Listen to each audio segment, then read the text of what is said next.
Il existe dans le parcours de chaque être une saison que rien ne semble annoncer. Et pourtant tout y conduit. Les journées se succèdent avec leur lot d'habitudes, de gestes mécaniques, de paroles échangées sans y penser. Tu te lèves, tu agis, tu avances comme si le chemin était tracé d'avance, comme si demain devait ressembler à hier. Mais au fond de toi, quelque chose a déjà basculé. Une vibration imperceptible, un frémissement intérieur que tu ne peux expliquer, mais que tu ressens avec une acuité grandissante. Ce n'est pas de l'inquiétude, ni de l'appréhension. C'est la conscience soudaine que le sol sous tes pieds n'est plus tout à fait le même. Que l'air autour de toi s'est chargé d'une densité nouvelle. Tu ne saurais dire quand cela a commencé précisément. Peut-être un matin en ouvrant les yeux, peut-être un soir en fermant une porte. Mais le monde autour de toi semble retenir son souffle. Les conversations s'interrompent à ton approche, puis reprennent sur un ton différent. Les regards se font plus fuyants ou au contraire trop insistants. Les sourires persistent mais n'atteignent plus les yeux. Rien n'est franchement hostile, et c'est précisément cela qui trouble. L'hostilité déclarée, tu saurais y faire face, y répondre, la combattre. Mais cette brume légère qui enveloppe tes relations, cette distance qui s'installe sans raison apparente, ce flou dans lequel tes certitudes commencent à se dissoudre, tout cela agit sur toi, comme une pression atmosphérique que tu sens sans pouvoir la mesurer.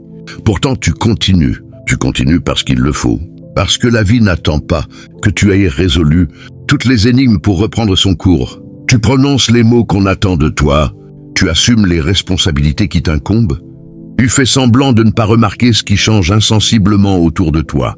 Mais tes nuits deviennent plus légères, tes réveils plus brusques, et cette vigilance qui s'installe en toi malgré toi te révèle que quelque chose d'invisible est en marche. Ce qui se tisse autour de ta vie n'appartient pas au hasard. Les coïncidences s'accumulent, mais ce ne sont pas de véritables coïncidences. Les malentendus se multiplient, mais ils portent tous dans la même direction. Les paroles te reviennent, déformées, grossies, amputées de leur contexte. Et tu découvres que ton image circule sans toi dans des cercles que tu ne fréquentes pas, prononcée par des voix que tu ne connais pas. Ton nom devient un objet que l'on manipule, que l'on polit ou que l'on ternit, selon l'intention de ceux qui le portent sur leurs lèvres en ton absence. Il y a dans cette mécanique une précision qui glace. Rien n'est laissé au hasard. Les phrases sont pesées, les silences sont calculés, les informations sont distillées avec une économie de moyens qui révèle une main habile. On ne t'attaque jamais directement, car l'attaque directe te donnerait un droit de réponse, une légitimité à te défendre. On préfère l'insinuation, le sous-entendu, la question naïve qui laisse planer un doute. Tu sais ce qu'on dit de lui? Je ne voudrais pas répéter, mais certains prétendent que ces formulations prudentes permettent de tout dire sans rien assumer, de salir sans se salir, de frapper sans laisser de traces. Ce qui rend cette épreuve plus délicate encore, c'est que les instruments de cette stratégie ne te sont pas toujours étrangers. Parmi ceux qui participent, sciemment ou non, à cette lente érosion de ta réputation, il y a des visages que tu as croisés longtemps, des voix que tu as aimées, des mains que tu as serrées avec confiance. La trahison la plus douloureuse n'est pas celle de l'ennemi déclaré, mais celle de l'ami qui se tait quand il devrait parler, du proche qui écoute sans te prévenir, du familier qui répète ce qu'il devrait garder. Ces blessures-là ne saignent pas immédiatement, mais elles creusent en toi des sillons profonds où l'amertume pourrait germer si tu n'y prenais garde. Et pourtant, dans cette atmosphère raréfiée, dans cette pression qui monte sans éclater, il se produit un phénomène que tu ne perçois pas encore clairement. Chaque manœuvre dirigée contre toi déclenche en retour une dynamique que nul ne contrôle. Chaque intention malveillante rencontre une résistance que personne n'a organisée. Chaque piège tendu se heurte à un obstacle imprévu. Comme si une main plus puissante que toutes, les stratégies humaines s'interposaient entre leurs projets et leurs réalisations. Comme si le mal lui-même, en se déployant, activait des mécanismes de protection que tu n'as pas sollicités et que tu ne maîtrises pas. C'est que ton combat, sans que tu le saches toujours, dépasse de très haut le cercle étroit de tes relations et de tes circonstances. Il y a des saisons où ce qui se joue à travers toi excède ta propre personne. où tu deviens l'enjeu d'une confrontation, plus vaste que tes forces ne peuvent mesurer. Ceux qui s'acharnent à ternir ta lumière ne savent pas toujours eux-mêmes ce qui les anime. Ils croient agir par des motifs personnels, par des ressentiments ordinaires, par des calculs banals. Mais derrière leurs gestes, derrière leurs paroles, derrière leurs stratégies, une intelligence plus ancienne et plus rusée tire les ficelles. La jalousie qu'ils éprouvent n'est que la surface d'un malaise plus profond. Ce qui les dérange en toi, ce n'est pas tant ce que tu fais que ce que tu portes sans le savoir. Ta simple présence agit comme un rappel, une mémoire, une lumière qui révèle malgré eux leur propre manque. Ainsi, ce qui te semble être une série d'épreuves dispersées forme en réalité un système cohérent. Les regards qui se détournent, les portes qui se ferment, les invitations qui ne viennent plus, les nouvelles qui ne te parviennent qu'avec retard, tout cela participe d'un même mouvement. On ne cherche pas à t'exclure bruyamment, on cherche à t'effacer silencieusement. On ne veut pas te détruire d'un coup. On veut t'user jour après jour, épuiser ta résistance, fissurer ta confiance, jusqu'à ce que tu deviennes toi-même l'instrument de ta propre chute. Car c'est bien là le piège le plus subtil. Ceux qui manœuvrent contre toi savent que ta force véritable ne réside pas dans ta capacité à riposter, mais dans ta capacité à rester toi-même quoi qu'il arrive. Ils savent que tant que tu gardes ton centre, tant que tu ne te laisses pas entraîner sur leur terrain, ils ne peuvent rien contre toi. Aussi concentrent-ils leurs efforts à te faire réagir. Une parole un peu vive, et la voilà rapportée, amplifiée, déformée. Un geste d'humeur, et le voilà présenté comme la preuve de ton vrai caractère. Une explication un peu longue, et la voilà interprétée comme un aveu déguisé.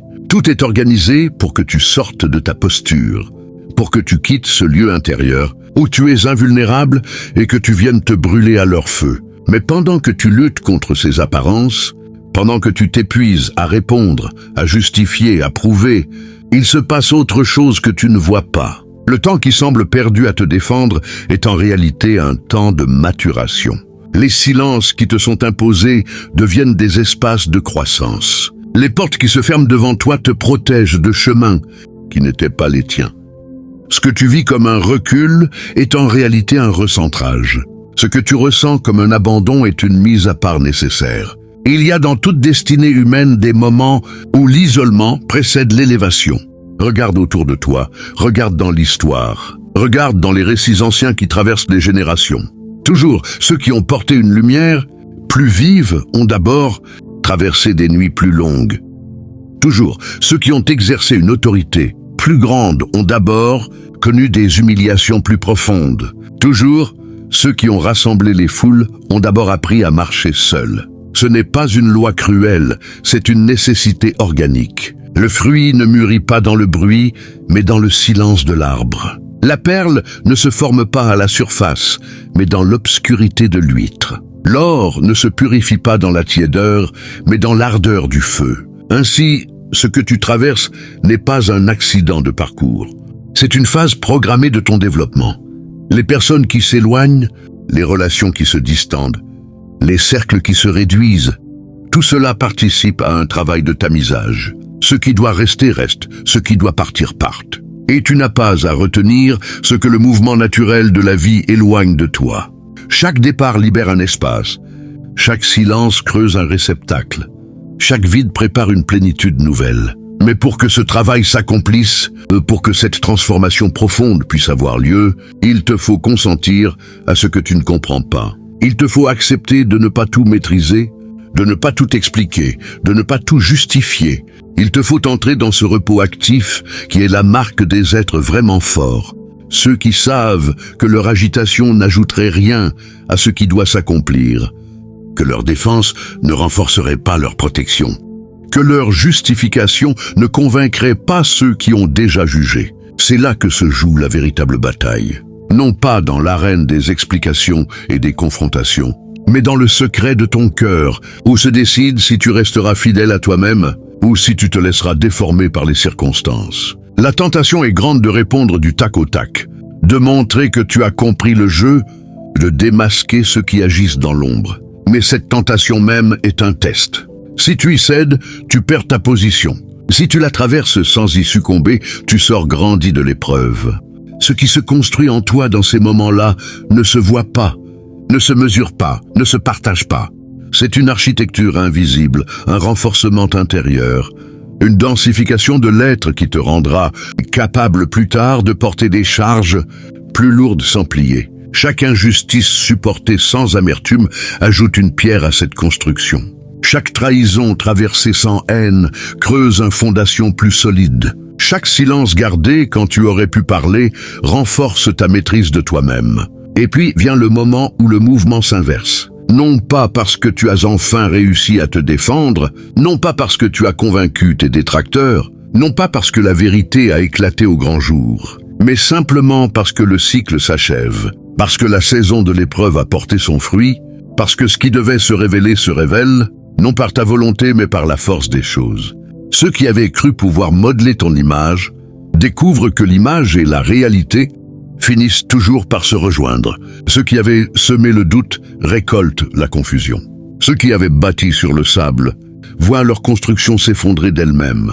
Alors, sans que tu aies à forcer quoi que ce soit, les regards changent, les portes s'ouvrent, les invitations reviennent. Ton nom, qui circulait chargé de sous-entendus, retrouve sa clarté première. Non pas parce que tu as mené campagne pour le restaurer, mais parce que le temps et la constance ont fait leur œuvre. La vérité n'a pas besoin de défenseurs acharnés, elle a besoin de témoins patients. Et c'est exactement ce que tu es devenu à travers l'épreuve. Un témoin, non pas de ta propre innocence, mais de cette force silencieuse qui soutient ceux qui ne se départissent pas d'eux-mêmes. Ce qui t'arrive aujourd'hui, ce qui t'arrivera demain, n'est jamais définitif, tant que tu n'as pas posé toi-même le point final. Les chapitres les plus sombres peuvent être suivis des pages les plus lumineuses. Les fins que tu crois lire ne sont souvent que des tournants. Les tombeaux que tu crois visiter peuvent devenir des berceaux. Cette capacité de retournement, cette puissance de renaissance, elle est inscrite au cœur même de la vie, et plus encore au cœur de ceux qui savent s'ouvrir à elle. Alors respire. Respire profondément cet air chargé d'incertitude et de promesses. Accepte de ne pas voir le chemin dans son entier, mais seulement le pas suivant. Conscience à cette ignorance qui est la condition de toute confiance véritable. Et marche. Marche sans savoir exactement où tu vas, mais en sachant parfaitement qui te conduit. Marche sans avoir toutes les réponses, mais en ayant la certitude que les questions elles-mêmes te font grandir. Marche sans chercher à prouver qui tu es, mais en étant simplement, pleinement, fidèlement toi-même. Les murmures cesseront d'eux-mêmes quand ta voix sera devenue trop forte pour être couverte. Les regards hostiles s'adouciront quand ta lumière sera devenue trop éclatante pour être contestée. Les portes fermées s'ouvriront quand ta main sera devenue trop ferme pour être arrêtée. Et tout cela se fera sans violence, sans lutte, sans stratégie. Simplement parce que tu auras accepté de traverser la nuit, sans maudire l'obscurité. Simplement parce que tu auras continué d'avancer, même quand tu ne voyais plus le chemin. Simplement parce que tu auras cru, contre toute évidence, que celui qui a commencé en toi cette œuvre mystérieuse saurait la mener à son accomplissement. Ainsi va la vie des êtres appelés à porter plus que leur simple existence. Ils passent par des creusets qu'ils n'ont pas choisis, traversent des déserts qu'ils n'ont pas mérités, affrontent des tempêtes qu'ils n'ont pas provoquées. Mais à chaque étape, une main les soutient, un souffle les anime, une présence les accompagne. Et quand vient le temps de la moisson, ils découvrent que tout ce qu'ils ont semé dans les larmes, tout ce qu'ils ont protégé dans le silence, tout ce qu'ils ont gardé dans l'épreuve, porte un fruit 100 fois plus abondant que s'ils avaient récolté sans attendre. Ne mesure donc pas ta vie à l'aune de ce que tu vois aujourd'hui. Ne juge pas ta destinée sur les apparences du moment. Ne conclus pas sur ce chapitre avant d'avoir lu le suivant. L'histoire n'est pas finie, le livre n'est pas clos. Le dernier mot n'est pas dit. Et ce dernier mot, il ne sera pas prononcé par ceux qui murmurent dans l'ombre, ni par ceux qui doutent de toi, ni par ceux qui te tournent le dos. Il sera prononcé par celui qui t'a formé dès le ventre, qui a compté tous tes jours avant qu'un seul n'existe, et qui prépare pour toi une issue que tes yeux n'ont pas vue, que tes oreilles n'ont pas entendue, et que ton cœur n'a même pas imaginé. Jusqu'à ce jour, tiens ferme. Jusqu'à cette heure, reste debout. Jusqu'à ce moment, garde le silence et la paix, car ce qui vient vers toi est plus grand que ce qui t'entoure. Ce qui t'attend dépasse ce que tu quittes. Ce qui se prépare dans l'invisible éclipsera tout ce que tu as vécu de visible. Et quand tu te retourneras sur ce chemin difficile, tu comprendras que chaque pas était nécessaire. Chaque larme était comptée, chaque nuit était habitée. Tu verras que tu n'as jamais vraiment été seul, même dans tes solitudes les plus profondes. Tu sauras que celui qui t'a choisi ne t'a jamais abandonné, et que son silence même était une forme de présence plus haute que toutes les paroles. Alors, dans l'attente de cette révélation, dans l'espérance de ce matin qui pointe déjà à l'horizon de ta foi, continue. Continue d'être ce que tu es, là où tu es, avec ce que tu as. Continue d'aimer même quand on te trahit, de donner même quand on te vole, de sourire même quand on te tourne le dos. Continue de croire que la lumière finit toujours par vaincre les ténèbres, que la vérité finit toujours par éclater, que la justice finit toujours par triompher. Continue, non pas parce que tu es fort, mais parce que celui qui est en toi est plus fort que celui qui est dans le monde. Continue, non pas parce que tu vois le bout du tunnel, mais parce que tu sais que le tunnel lui-même mène quelque part. Continue, non pas parce que tu as toutes les garanties, mais parce que tu as fait le choix de la confiance, plutôt que celui de la crainte. Et un jour, peut-être plus tôt que tu ne penses, tu verras s'ouvrir devant toi des portes que nul ne pourra fermer. Tu marcheras sur des chemins que nul ne pourra barrer.